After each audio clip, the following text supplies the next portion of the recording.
is the elementary Sunday school lesson for this coming Sunday, February 24th. Sunday school will be at 10 o'clock in the purple classroom. So the kids are reading the story, the parable of the prodigal son. It's titled in the Shine Bible, The Loving Father. This is on page 232. It's a fairly long story, and you can have the kids share reading it or read it to them, depending on what they're in the mood for. To start with, before you get to the story, there's an icebreaker that I think the kids would like to do, and I'll have this prepped and ready to go. There are some questions.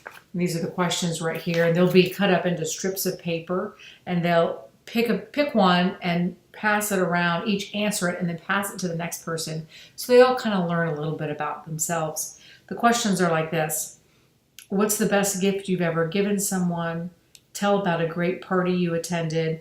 What would be the best job you could have? If you had $1,000, what would you spend it on? Kind of whimsical, kind of informative, just a little bit about they should answer quickly, not spend too much time on it, and then pass it on. There are about 8 questions here. You don't have to get through all of them. It's not meant to take up a lot of time. It's just meant to kind of get to know each other. Teachers can answer too if they want to. And then we'll move on to reading the story. The idea for today is really about fairness, right? We're talking about elementary school age kids. That idea of things being fair is very important. And the question at the bottom of this page down here is called the wonder question. It says, how do you feel about what the Father did? And that kind of gets to the crux of what we're talking about. The other questions that relate to the story that I will send you in the lesson plan are things like, I wonder why the youngest son wanted to leave home. I wonder how the father and brother felt when he was gone. Consider the image in questions. Never mind. So those are kind of like, it's like, how do you feel about this stuff that happened, right? And it should ideas. And so what they're going to do for their activity is this thing called the fairness game. I will send you instructions under the elementary activity scan that you'll get in the email. But basically what they do is I will have 6 envelopes, and in each envelope is a statement. And then there'll be a collection of coins, probably pennies or something like that. In the middle, there'll probably be like 20 coins. So the goal will be, how do you divide these up fairly? So the first step is for them just to talk and figure out, how do we divide these up? How do we decide who gets how many? Maybe it's just an even split, maybe something like that. And then once they've thought about that, not actually divided it up yet, we're going to hand out the envelopes. And we hand out the first one to one child, maybe the best behaved of the group. And the envelopes have things in them that say things like this. I am really rich. I have 50 gold coins. I'm sick and I need 4 coins for the doctor. I'm saving up for a new video game that costs 2 coins. I'm poor. I owe the landlord 3 coins or I lose my home. I cheated on my math test last week, and I volunteer each week at a homeless shelter. So some of these have a monetary value. Some are just inherently considered good or bad things.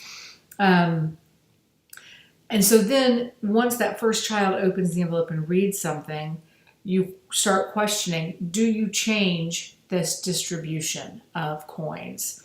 If it's, I cheated on my math test, maybe people are like, no, we'll still leave the coins the way they are. Then let each of the other children open their envelopes at the same time. If there's fewer than 6 kids, you can have someone open 2. If there's more than 6 kids, you can pair up so that they are a team. But then the idea is talk about how they change that coin distribution based on this new information and let them work through those ideas. If there's still time after that, there's one more game that I call the scavenger hunt. And it goes like this.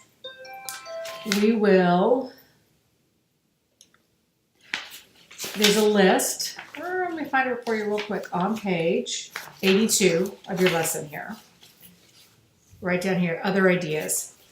And it's about different images of God in the scripture. Because this is titled, God the Father. And there's a father figure. And that's a term that we hear a lot, but we want to get away from using because God is not a father. He is not a man. He is not a woman. He's not any of those things. So we want kids to explore what the other images are. So there are 1, 2, 3, 4, about 6 or 8 different scripture readings here. And I will list them out for you neatly and have each of the kids get a Bible. And they can, again, work in teams or individually and see.